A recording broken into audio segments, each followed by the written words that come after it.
은혜를 돌아보면서 감사함으로 신실한 하나님을 예배하십시다.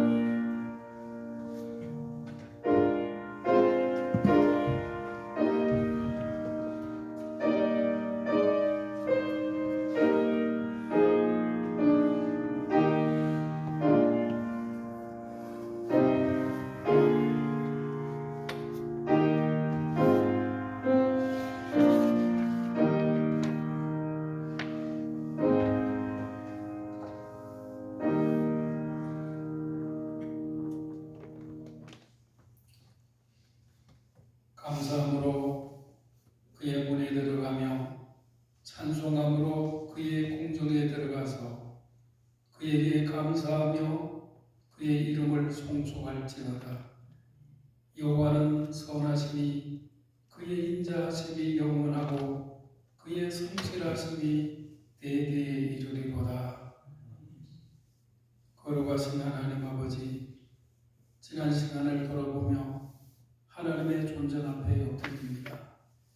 순탄한 날에도 풍랑이 몰아치는 날에도 우리를 붙드신 그 손길을 기억하며 감사를 드립니다. 우리를 예배의 자리로 이끌어 주셨사오니 성령께서 이곳에 역사하여 주옵소서.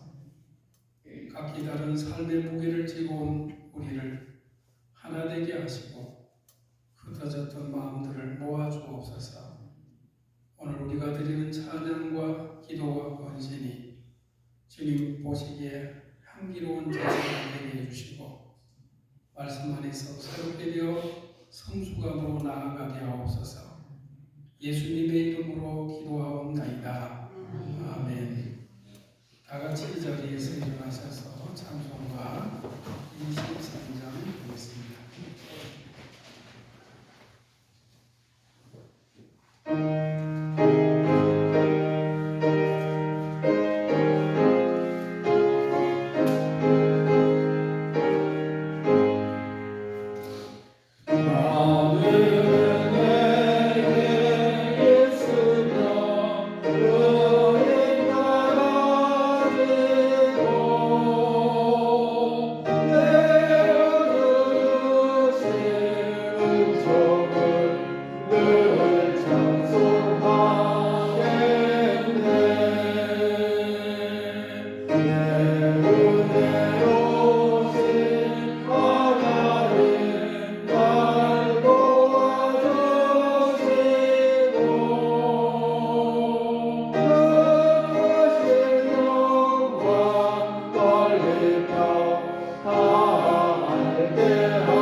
교독문 28번 교독하겠습니다.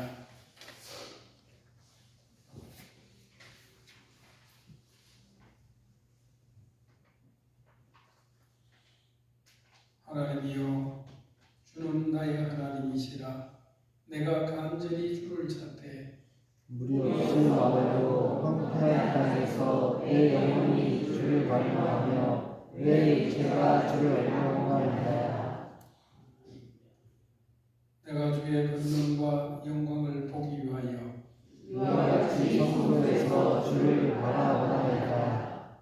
주의 인자하심이 생명보다 나음으로 내 입술이 주를 찬양할 것이라. 이러므로 나의 평생에 주를 송축하며 주의 이름으로 말미암아 나의 손을 드리리라. 골수와 기름진 것을 먹음과 같이 나의 영혼이 만족할 것이라. 나의 입이 기쁜 입술로 주를 찬송하되 내가 나의 침상에서 주를 기억하며 새벽에 주의 말씀을 작은 귀로 들을 때 보니 주는 나의 도움이 되셨습니다. 내가 주님에게 은혜 세워서 즐겁게 부르리라. 아멘. 사도신경으로 우리의 신앙을 고백하겠습니다. 나는 전능하신 아버지 하나님 천지의 창조주를 믿습니다. 나는 그의 유일하신 아들 우리 주 예수 그리스도를 믿습니다. 그는 성령으로 잉태되어 동정녀 마리아에게서 나시고 본디오 빌라도에게 고난을 받아 십자가에 못 박혀 죽으시고 장사된 지 사흘 만에 죽은 자 가운데서 다시 살아나셨으며 하늘에 오르시어 전능하신 아버지 하나님의 우편한 자 계시다가 거기로부터 살아있는 자와 죽은 자를 심판하러 오십니다. 나는 성령을 믿으며 거룩한 공교회와 성도의 의제와 죄를 용서받는 것과 몸의 부활과 영생을 믿습니다. 아멘. 자리에 앉으셔서 찬송가 284장 부르겠습니다.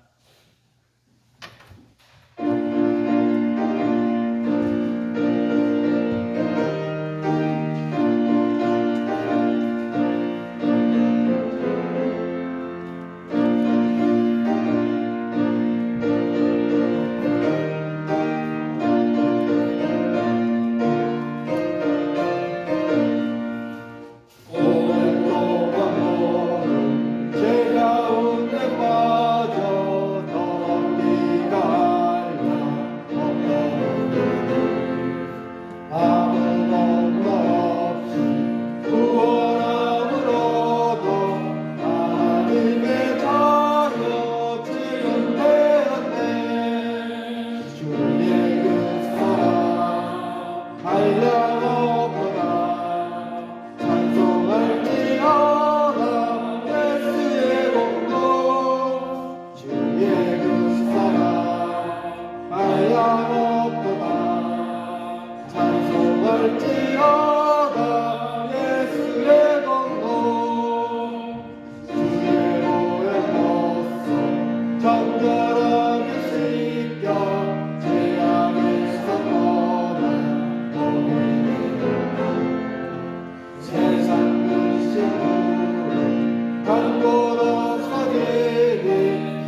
앞으로도 하나님께서 인도해 주실 것을 믿습니다. 사람의 마음으로 계획하고 준비한다 해도 그 걸음을 인도하시는 분은 오직 하나님이심을 믿습니다. 우리의 뜻보다 하나님을 바라며 부르심에 합당한 삶을 살게 하시고 하나님께서 기뻐하시는 일들을 행하는 믿음의 사람들이 되게 하여 주시옵소서. 하나님 아버지, 이 나라 이 민족을 위해서 기도드립니다. 지금 대한민국은 대내외적으로 외교, 정치, 경제적으로 어려운 상황에 있는 우리나라를 지켜주시고 하나님의 공의와 사랑이 이 땅 가운데 가득하게 하여 주시옵소서. 잘못된 입법과 정책을 막아주시고 성경적 가치관과 복음의 진리로 회복시켜 주셔서 대통령을 비롯한 위정자들이 하나님의 뜻 앞에 겸손히 무릎 꿇게 하시고 믿는 자들은 말씀의 분별력으로 깨어나게 하여 주시옵소서. 주님 보시기에 온전한 나라로 주님 세워질 수 있도록 도와주시옵소서. 하나님 아버지, 주신 교회를 위해서 기도드립니다. 주님의 섭리가 계셔서 이곳에 주신 교회를 세워주시고 불꽃 같은 눈동자로 지켜주시고 동행해 주신 은혜에 또 감사를 드립니다.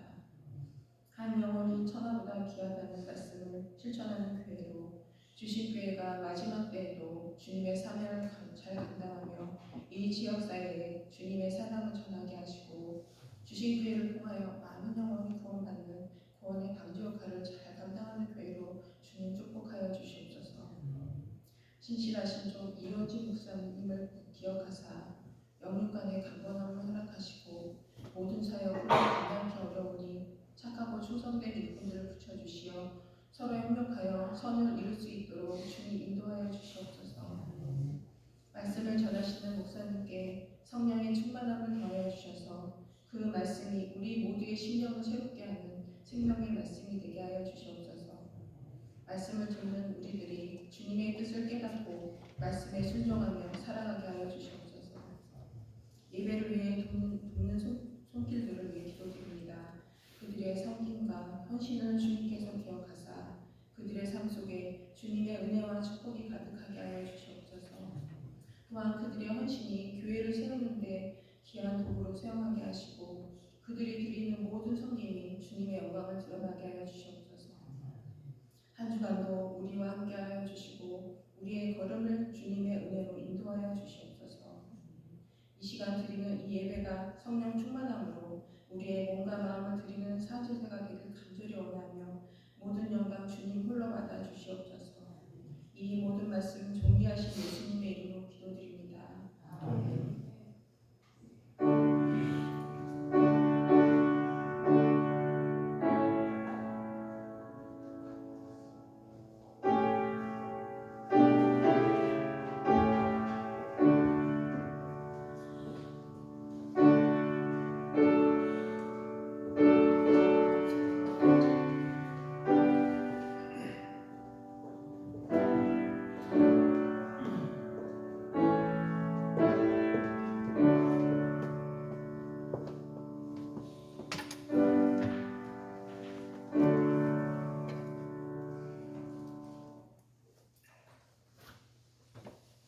이 시간 우리에게 주시는 하나님의 말씀은 다니엘 6장 1절에서 10절까지의 말씀입니다.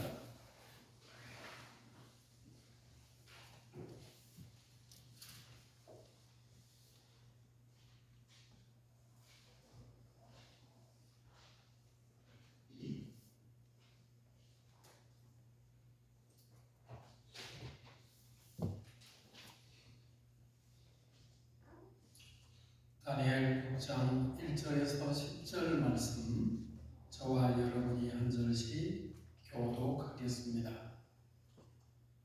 다리오가 자기의 뜻대로 고관 120명을 세워 전국을 통치하게 하고 또 모든 민족의 총리 뜻을 들었으니 다니엘이 그 중에 하나라. 이는 고관하려 총리에게 자기의 지식을 보고하게 하여 왕에게 수혜가 없게 하려 함이니라. 다니엘은 마음이 민첩하여 총리들과 고관들 위에 뛰어남으로 왕이 그를 세워 전국을 다스리게 하고자 한지라. 이에 총리들과 고관들이 독서에 대하여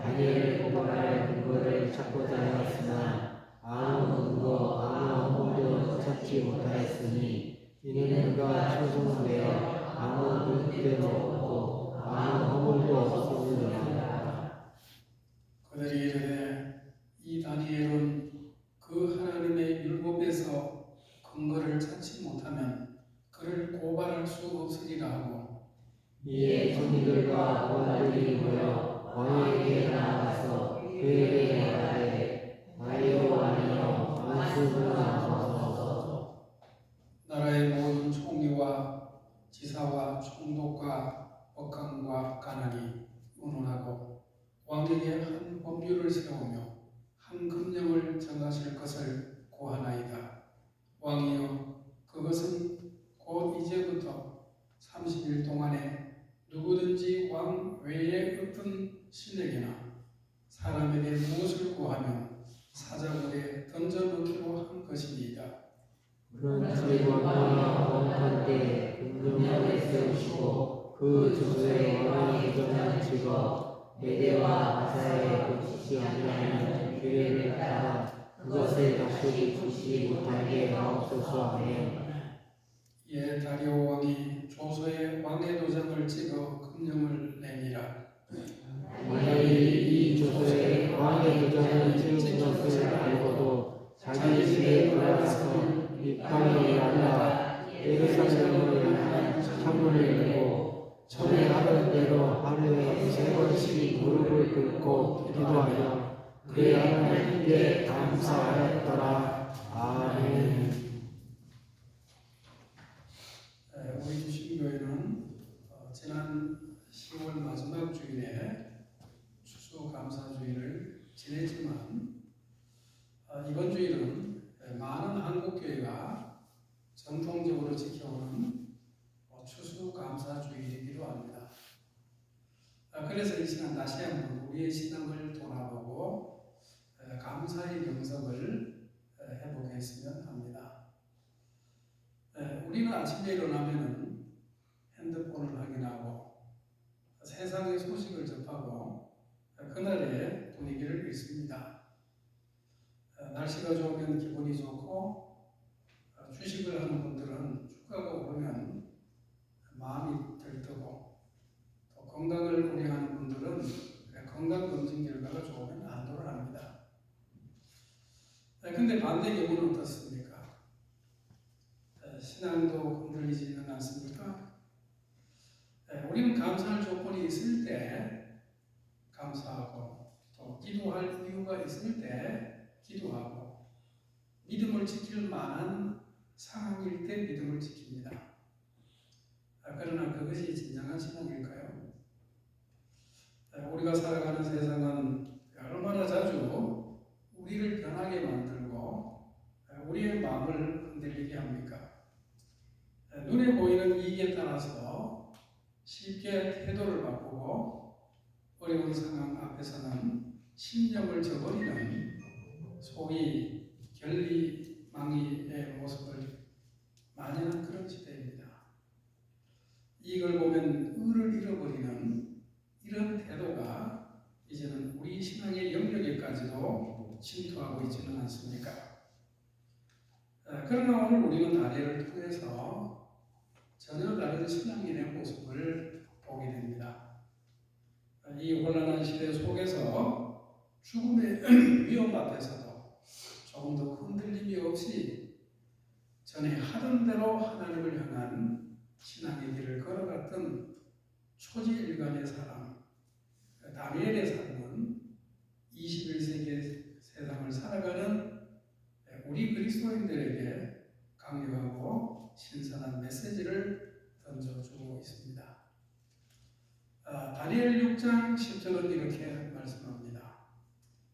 다니엘이 이 조서에 왕의 도장이 찍힌 것을 알고도 자기 집에 돌아가서는 윗방에 올라가 예루살렘으로 향한 창문을 열고 전에 하던 대로 하루 3번씩 무릎을 꿇고 기도하며 그의 하나님께 감사하였더라. 여기 그럼에도의 신앙이 있습니다. 죽음이 눈앞에 있어도 감사할 이유가 없어도 모든 것이 무너져 내려도 그럼에도 하나님 앞에 나아가는 신앙이죠. 다니엘은 포로 소년의 나이에 조국이 멸망하는 것을 보았고 포로로 끌려가는 수모를 겪었으며 이방 땅에서 평생을 살았습니다. 그러나 그는 거기서 무너지지 않았습니다. 그는 하나님을 붙들었고 하나님은 그를 높이셨습니다. 이제 바빌론이 무너지고 바사, 페르시아가 들어섰습니다. 새로운 왕 다리오는 다니엘의 탁월함을 알아보고 그를 세 총리 중에 한 사람으로 세웠습니다. 거기서 그치지 않았습니다. 1절에서 3절을 보면 다리오가 자기의 뜻대로 총리 셋을 세워서 나라를 다스리게 했는데 다니엘은 마음이 민첩하여 총리들과 고관들 위에 뛰어남으로 왕이 그를 세워서 전국을 다스리게 하고자 했다고 하는 것입니다. 다리오 왕은 다니엘을 온 나라를 다스리는 총리 중에 총리로 세우려고 했던 것입니다. 다니엘은 바사 제국의 가장 높은 자리 세 총리 중에 1등에 오른 것입니다. 그는 유다에서 포로로 잡혀왔지만 그의 뛰어난 실력과 흠없는 성공으로 인해서 왕의 총애를 받았습니다. 하나님은 당신의 사람을 버려두지 않으십니다. 포로로 끌려간 청년이 제국의 총리가 되었습니다. 이것은 우연이 아닌 것입니다. 하나님의 섭리였습니다. 하나님은 당신을 경외하는 사람들을 이렇게 높이는 것입니다. 그러나 이것이 끝이 아닙니다. 높아질 때가 가장 위험한 때이죠. 다른 총리들과 고관들이 시기를 했습니다. 이 높아진 자리는 동시에 시기와 질투의 표적이 됐습니다. 그들은 다니엘이 허물을 차지를 했지만 찾을 수가 없습니다. 4절에 보면 이에 총리들과 고관들이 국사에 대하여 다니엘을 고발할 근거를 찾고자 하였으나 아무 근거 아무 허물도 찾지 못하였으니 이는 그가 충성되어 아무 거룩됨도 없고 아무 허물도 없음이었더라. 성경은 명확하게 증언하고 있습니다. 시기하는 자들은 다니엘을 고소할 틈을 찾고자 했지만 아무 근거도 아무 허물도 찾지 못했다고 합니다. 이것이 바로 신앙인의 삶인 것입니다. 다니엘은 정직했습니다. 성실했습니다. 충성되었습니다. 그의 신앙은 예배당 안에서만 빛나는 것이 아니라 세상에서도 빛이 났던 것입니다. 그는 하나님을 섬기면서 동시에 왕을 충성되게 섬겼습니다. 세상적으로나 직업적으로나 다니엘은 흠잡을 데 없는 완벽한 사람이었습니다. 이것이 참된 신앙인의 모습이죠. 우리의 신앙은 주일 교회만 빛나서는 안 되는 것입니다. 우리의 신앙은 직장에서, 시장에서, 학교에서, 가정에서도 빛나야 합니다. 원수들은 포기하지 않습니다. 그들은 악한 계략을 꾸몄습니다.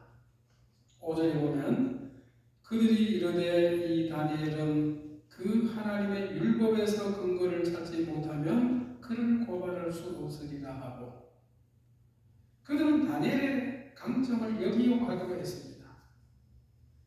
그의 흔들리지 않는 신앙, 그의 변치 않는 기도 생활을 올무로 삼기로 한 것입니다. 대적자들은 마침내 그들의 최종 목표를 다니엘의 신앙에서 찾았던 것입니다. 그들은 왕에게 나아가서 아첨하며 말합니다. 7절에 보면 나라의 모든 총리와 지사와 총독과 법관과 관원이 의논하고 왕에게 한 법률을 세우며 한 금령을 정하실 것을 원하이다. 왕이여 그것은 곧 이제부터 30일 동안에 누구든지 왕 외에 어떤 신에게나 사람에게 무엇을 구하면 사자굴에 던져 넣기로 한 것입니다.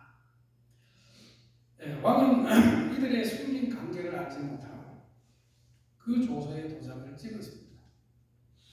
메대와 바사의 법은 한번 제정이 되면 왕이라도 취소할 수가 없습니다. 이것은 다니엘에게 내려진 사형 선고와 다름이 없었습니다. 그는 매일 3번씩 하나님께 기도하는 사람이었기 때문입니다.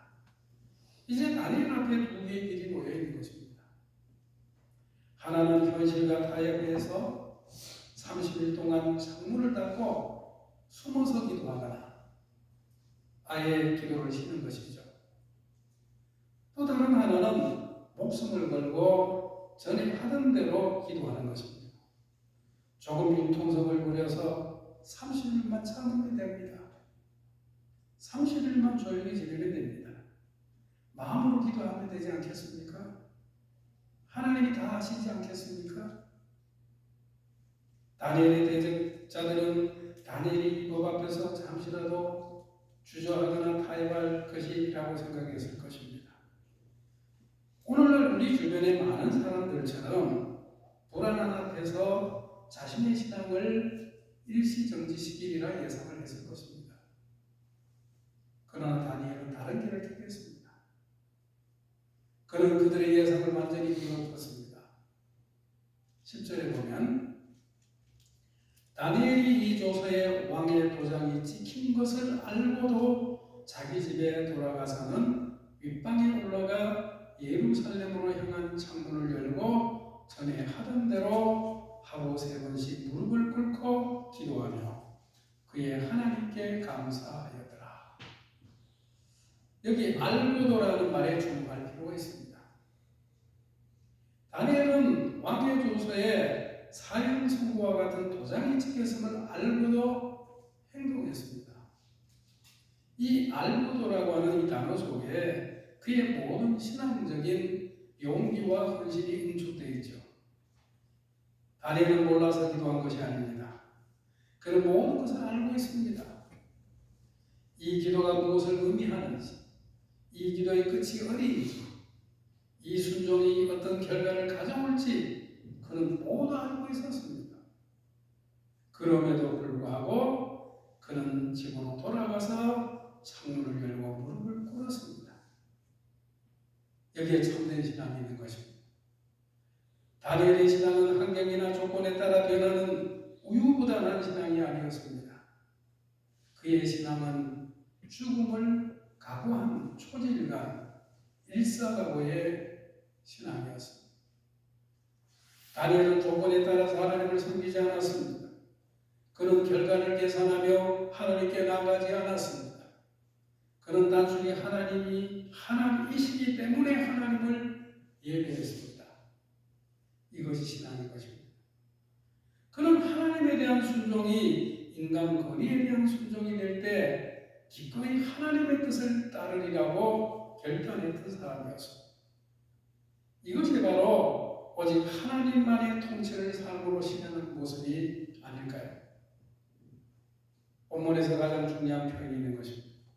전에 하던 대로. 이 짧은 말 속에 다니엘의 신앙의 비밀이 들어있는 것입니다. 다니엘은 위기가 왔을 때 갑자기 기도하기 시작한 것이 아닙니다. 그는 평소에 하던 대로 했을 뿐인 것입니다. 전에 하던 대로는 다니엘의 신앙이 습관이자 체질이 되어 있는 것을 보여주는 것입니다. 기도는 그에게 있어서 영혼의 호흡과 같았습니다. 그의 기도는 일회성 위기 대응이 아니라 삶의 리듬이었습니다. 그의 신앙은 특별한 이벤트가 아니라 그야말로 일상이었습니다. 다니엘은 총리의 바쁜 삶 속에서도 기도 시간을 가장 중요하게 여겼습니다. 기도는 문제가 생길 때만 찾는 임시방편이 아닌 것입니다. 기도는 평안할 때나 위기 때나 성공할 때나 실패할 때나 변함이 없이 계속되어야 하는 하나님 백성들의 본질적 삶의 양식인 것입니다. 우리는 여기서 심각한 질문을 받습니다. 우리의 신앙은 어떻습니까? 우리는 평소에 어떻게 살고 있습니까? 다니엘이 죽음을 각오하고 할 수 있었던 것은 그것이 그의 습관이었기 때문입니다. 평소에 하지 않던 것을 위기에 할 수는 없는 것입니다. 다니엘은 하루 3번씩 기도했습니다. 이것은 그의 단순한 선택이 아니라 그의 정체성이었습니다. 그는 바벨론의 총리였지만 먼저 하나님의 사람이었습니다. 그는 바사의 고관이었지만 먼저 예루살렘을 향한 기도하는 사람이었습니다. 다니엘은 그의 삶의 모든 순간이 하나님의 주권 아래 있음을 믿었기에 가장 절박한 순간에도 이 거룩한 습관을 멈추지 않았습니다. 그는 하나님을 크게 보았기 때문에 사자굴의 위협을 작게 볼 수가 있었습니다. 예루살렘으로 향한 창문을 열고라는 표현도 의미심장한 것입니다. 다니엘은 오랜 세월 바벨론에 살았지만 그의 마음은 여전히 예루살렘을 향하고 있었던 것이죠. 그는 보이지 않는 성전을 바라보고 무너진 도성을 그리워했으며 언약의 하나님을 사모했습니다. 우리는 어디를 향해 있습니까? 우리의 창문은 어디를 향해서 열려 있습니까? 우리는 이 세상에 살면서 이 세상만 바라보고 있지는 않은 것입니까? 다니엘은 세상에서 가장 성공한 사람 중에 하나였지만 그의 시선은 언제나 하늘을 향해 있었던 것입니다. 근데 10절의 마지막 구절이 우리를 놀라게 합니다. 그의 하나님께 감사하였더라. 감사했습니다. 무엇을 감사했습니까? 죽음이 눈앞에 있는데 원수들의 계략이 성공했는데 왕조차도 구할 수가 없는데 사자굴이 입을 벌리고 기다리는데 무엇을 감사했습니까? 지금 다니엘은 감사할 수 없는 상황에 놓여 있는 것입니다. 그의 삶은 파멸의 위기에 처해 있고 대적자들의 음모가 성공해서 그는 곧 사자굴에 던져질 것입니다. 원망과 탄식이 터져나와야 될 상황에서 다니엘은 오히려 하나님께 감사를 드렸습니다. 여기에 우리의 신앙에 가장 깊은 비밀이 있는 것입니다. 여기서 우리에게 가장 큰 영적 충격을 주는 단어는 바로 감사였다라는 것입니다. 다니엘의 감사는 주권적이지 않았습니다. 그의 감사는 상황에 좌우되지 않았습니다. 그는 하나님이 하나님이시기 때문에 감사한 것입니다. 이것은 단순히 결과가 좋을 것이라고 하는 낙관적인 기대 때문에 드린 감사가 아닙니다. 다니엘은 이방 땅에서 살면서 역사의 주관자는 다리오 왕이나 바사 제국이 아니라 오직 살아계신 하나님이심을 뼈속 깊이 깨달은 것입니다. 다니엘의 감사는 조건과 환경을 초월하는 절대 감사였습니다. 다니엘은 사자굴에서 던져주실 것에 감사한 것이 아닙니다. 다니엘은 하나님께서 여전히 살아계셔서 자신의 하나님이 되어주시는 것에 대한 감사한 것입니다.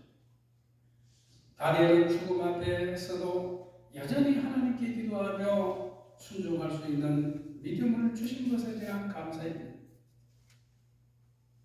우리는 무엇을 감사합니까? 건강을 감사합니까? 물론입니다.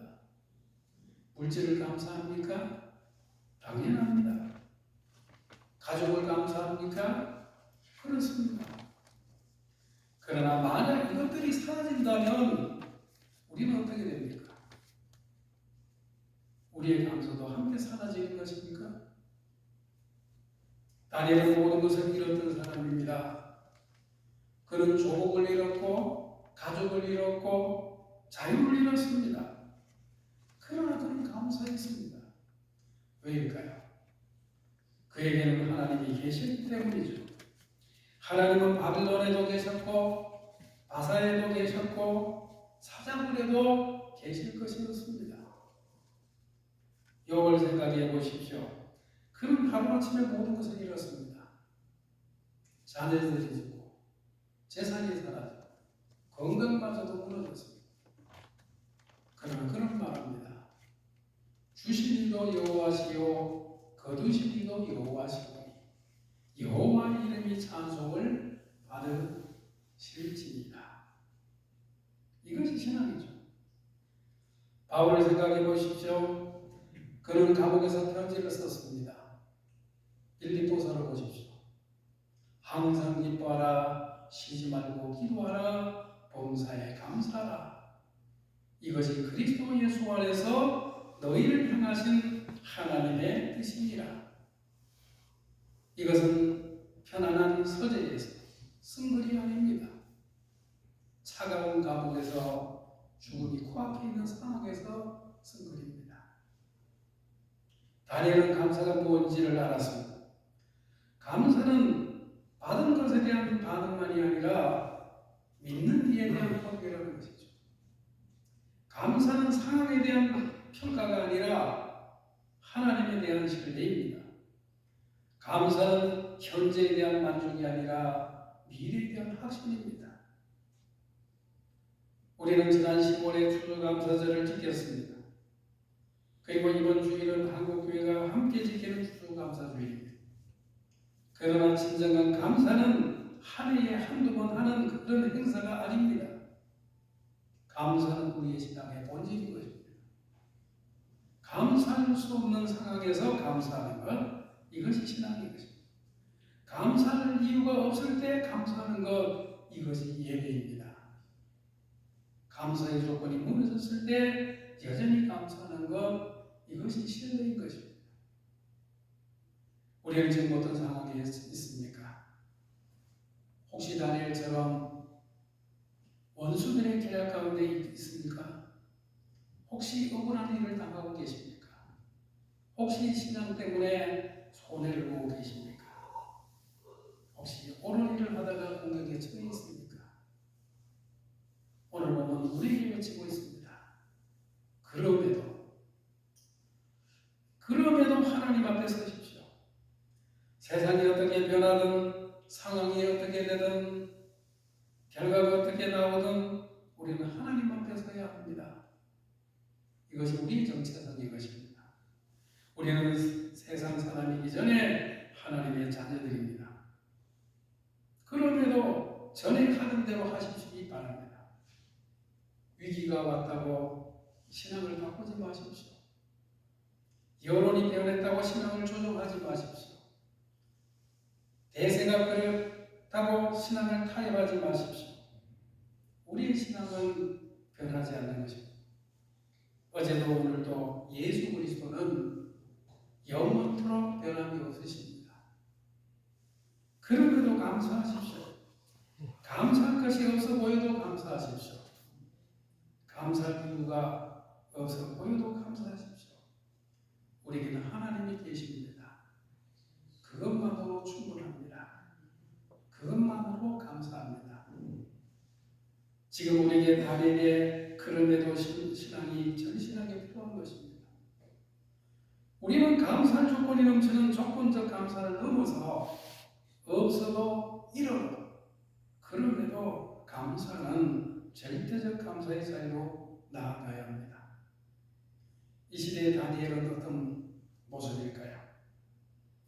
세상의 타협과 불의가 만연한 직장에서도 그럼에도 정직과 성실을 지키며 충성하는 그리스도인입니다.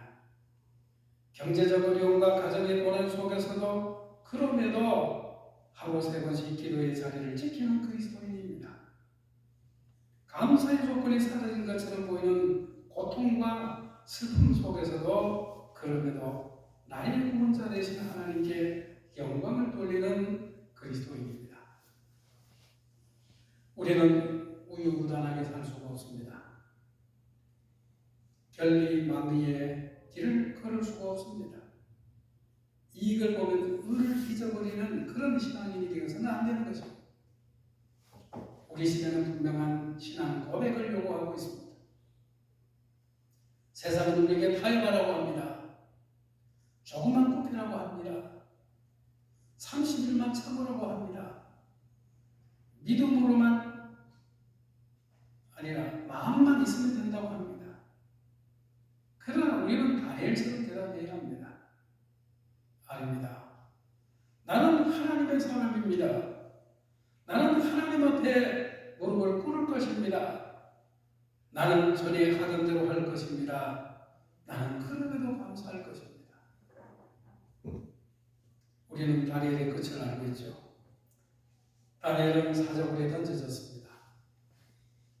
왕은 밤새도록 잠을 이루지 못했습니다. 그러나 다니엘은 하나님과 함께하는 은혜의 밤을 보냈습니다. 아침에 왕이 급히 달려와 외칩니다. 살아계신 하나님의 종 다니엘아, 내가 항상 섬기는 내 하나님이 능히 너를 사자들에게서 구원하지 않느냐. 다니엘이 대답합니다. 나의 하나님이 이미 그의 천사를 보내어 사자들의 입을 봉하셨으므로 사자들이 나를 상해하지 못하였나이다. 하나님은 다니엘을 구원하셨습니다. 그러나 만약 하나님이 그를 구원하지 않으셨다 해도 다니엘의 신앙은 옳은 것입니다. 왜냐하면 그의 신앙은 결과에 달려있지 않고 하나님께 달려있었기 때문입니다. 그러나 더 중요한 것은 하나님이 다니엘과 함께 하셨다는 것입니다. 다니엘은 사자굴의 혼자가 아니었습니다. 다니엘과 함께 했던 세 친구들을 기억하십니까? 사드락, 메삭, 아벤느고죠. 그들은 풀무불 앞에 서 있는 고백을 합니다. 왕이여, 우리가 섬기는 하나님이 계시다면 우리를 맹렬히 타는 풀무불 가운데서 능히 건져내시겠고 왕의 손에서도 건져내십니다. 그렇게 하지 아니하실지라도 왕이여, 우리가 왕의 신들을 섬기지도 아니하고 왕이 세우신 금신상에게 전하지도 아니할 줄을 아옵소서. 그렇게 하지 아니하실지라도 이것이 신앙이죠. 그럼에도의 신앙인 것입니다. 우리도 마찬가지입니다. 우리가 그럼에도 신앙으로 살아갈 때 우리는 혼자가 아닌 것입니다.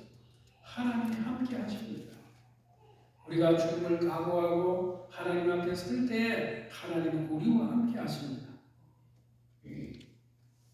한 성도님이 암 선고를 받았습니다. 의사는 6개월을 주었습니다. 그분은 눈물을 흘리며 말합니다. 저는 하나님께 왜 이런 일이 일어났는지 묻지 않기로 했습니다.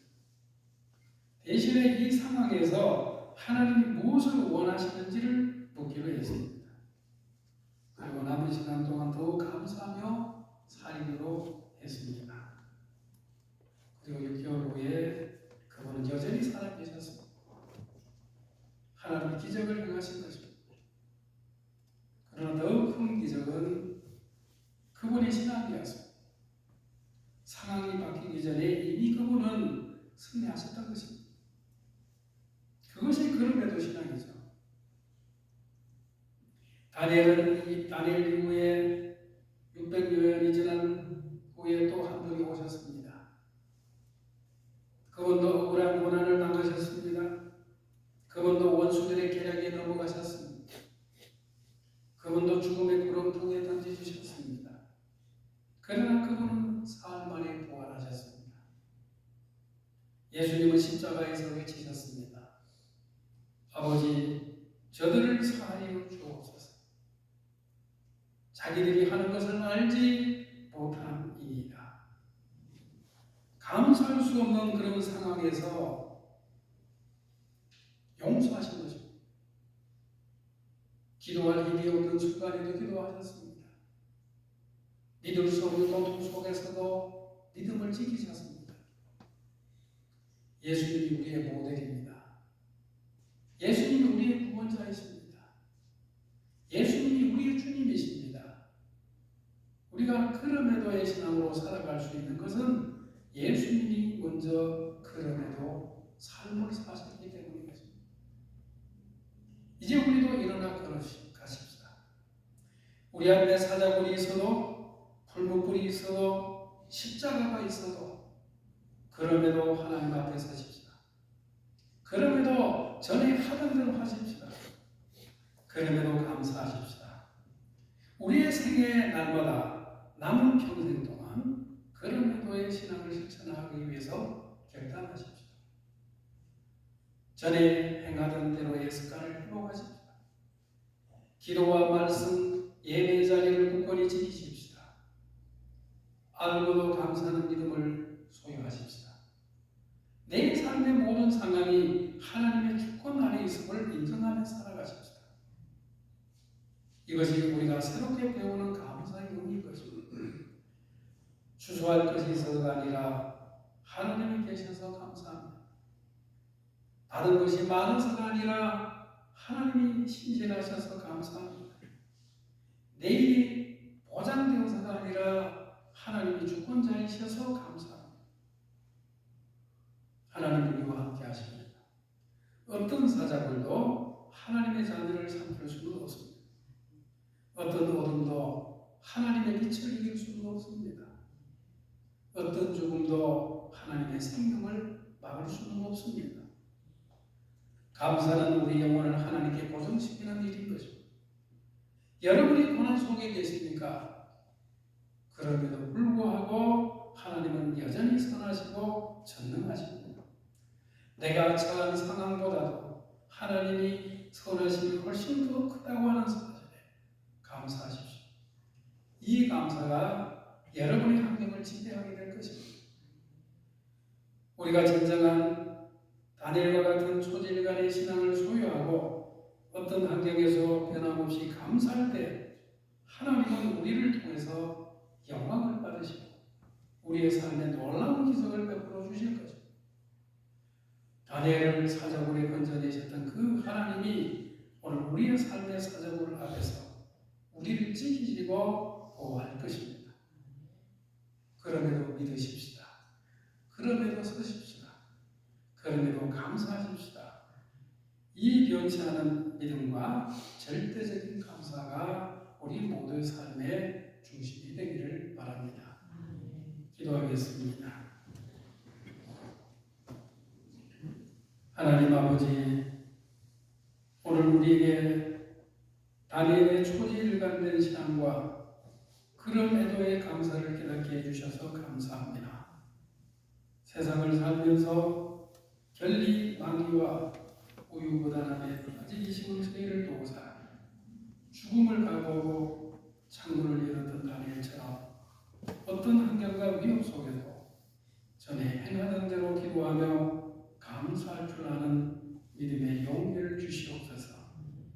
모든 것이 하나님의 주권 아래 있음을 믿고 감사할 수 없는 상황에서도 전능한 하나님께 감사와 찬양을 올려드리는 진정한 그리스도인으로 살게 하여 주옵소서. 예수님의 이름으로 기도하옵나이다. 아멘. 찬송가 336장 드리겠습니다.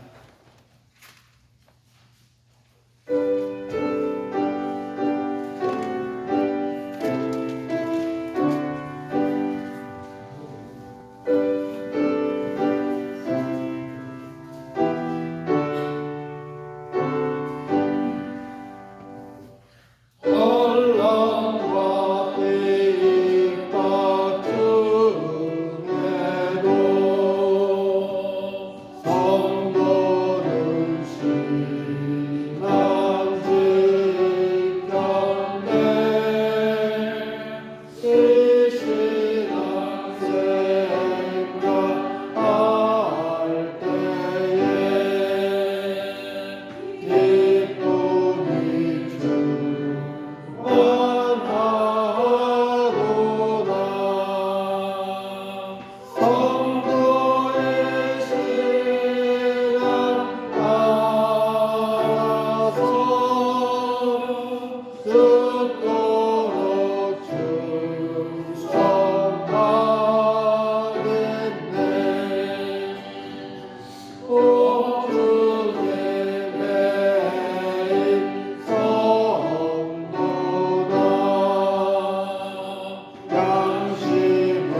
가정과 일터에 은혜와 평화가 가득하게 하여 주옵소서.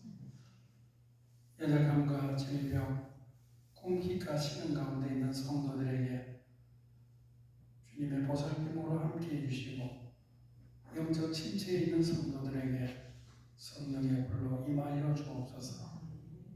자녀 양육에 애쓰는 부모들에게 지혜를 더해 주시고 진학과 진로와 미래 앞에 선 학생과 청년들에게 분명한 비전을 주옵소서.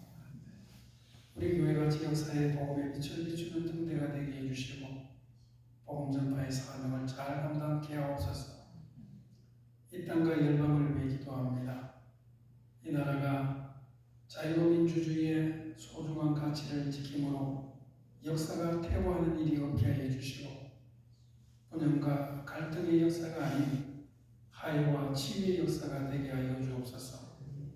전쟁과 재난으로 고통받는 이 세상에 평화의 왕이신 주님께서 다스려 주옵소서.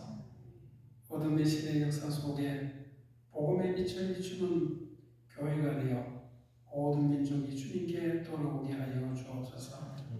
예수님의 이름으로 기도하옵나이다. 아멘.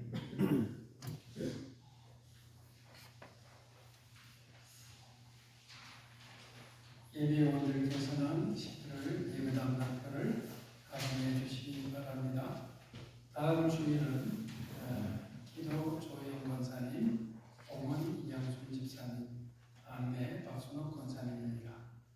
예배 끝나면 교회 식당에서 식사와 함께하는 성대 유재 시간이 있겠습니다. 모두 참여해 주시기 바랍니다. 다 같이 자리에서 일어나셔서 주변 분들과 함께 반갑습니다. 반갑습니다. 반갑습니다. 찬송가 325장 부르겠습니다.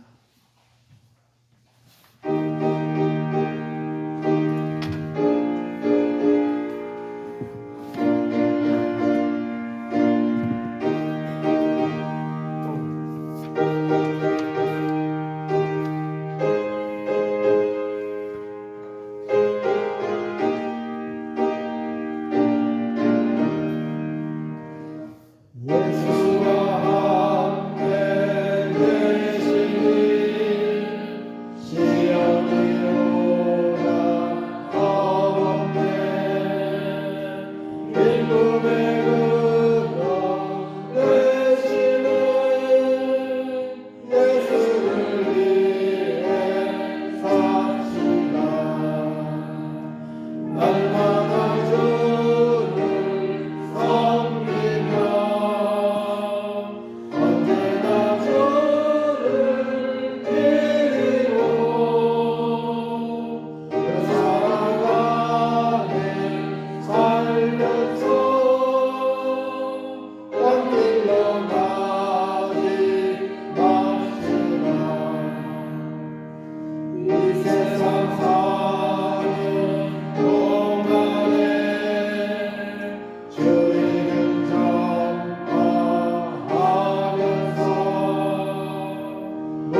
거리로 가지 마시라.